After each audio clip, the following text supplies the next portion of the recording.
Welcome to your YouTube channel. আজকে আমরা যে টপিকটা নিয়ে আলোচনা করব সেটা হচ্ছে রিপিটিং ডেসিমাল। তাহলে আগে দেখা যাক রিপিটিং ডেসিমাল জিনিসটা কি।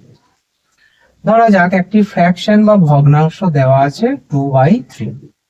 তাহলে এটাকে যদি আমরা নর্মালি রিপ্রেজেন্ট করি ডেসিমালে, তাহলে কি হবে?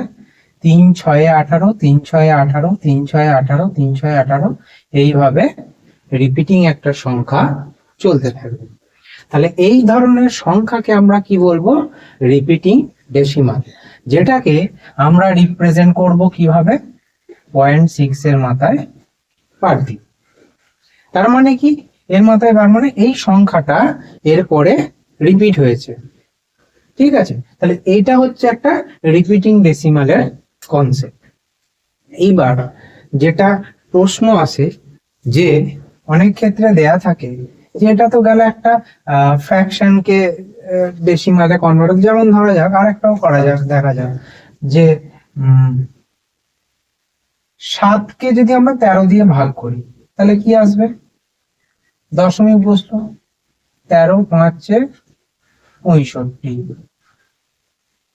তাহলে 5 50, 13 3 39, 1 11 মানে 110, 13 8 104, 6 0, 13 4 52, 8 80, 13 6 78, 2 20, 13 1 13। আবার দেখা যাচ্ছে যে এইখানে গিয়ে আবার আমরা পাচ্ছি কাকে? যেটা দিয়ে আমরা শুরু করেছিলাম। তাহলে আবার যদি এটাকে করি 13 সেই 70, 13 5 65, মানে ওই ব্যাপারটাই আবার রিপিট হবে। আবার কি আসবে? 5 3 8 4 6 1, এইভাবে রিপিট হবে।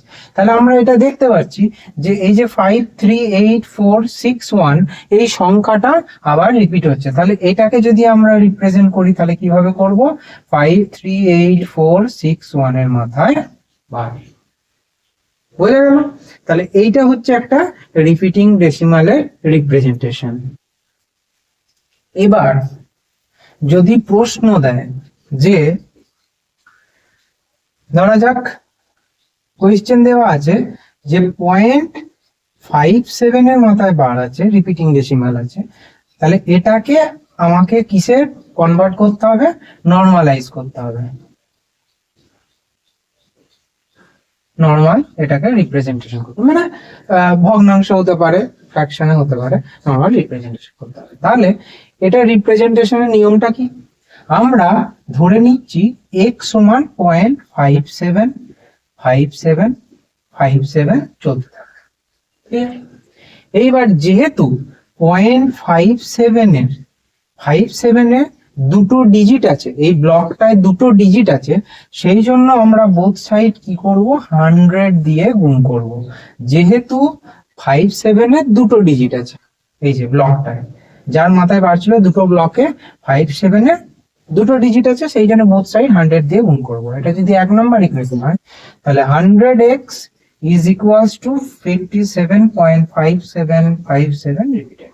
এটা যদি 2 নাম্বার হয় তাহলে এবার 2 মাইনাস 1 করে আমরা কি পাবো? 2 মাইনাস 1 করে কি পাবো? 99x is equals to, এদিকে এটা মিনিমাইজ হয়ে যাচ্ছে, 57। তাহলে x is equals to 57/99, মানে 19/33। এটা হয়ে গেল আনসার। তাহলে এই মেথডটা অ্যাপ্লাই করে আমরা যে কোনো রিপিটিং ডেসিমাল থেকে সেটাকে ফ্র্যাকশনে কনভার্ট করতে পারি। তাহলে এখানে কি বললাম? যেহেতু এটা 0.57 দুটো ব্লক ছিল, সেই জন্য 100 দিয়ে গুণ করলাম। যদি এখানে দেয়া থাকতো 0.577 দিয়ে তার মাথায় বার দেওয়া আছে, তাহলে তখন আমরা কত দিয়ে গুণ করতাম? 1000 দিয়ে, কারণ ওটা 3টে ডিজিট থাকতো। তাহলে এই ক্ষেত্রে 1000 দিয়ে করতাম, এই ক্ষেত্রে 100 দিয়ে করেছি। তাহলে এই পদ্ধতি অবলম্বন করে আমরা যে কোনো রিপিটিং ডেসিমাল থেকে ফ্র্যাকশনে কনভার্ট করতে পারব। এবার যে ধরনের প্রশ্ন আমাদেরকে খুব প্রবলেমে ফেলে, সেই ধরনের একটি প্রশ্ন সলভ করে আমরা দেখব। ধরা যাক একটি কোয়েশ্চেন দেওয়া আছে 8592।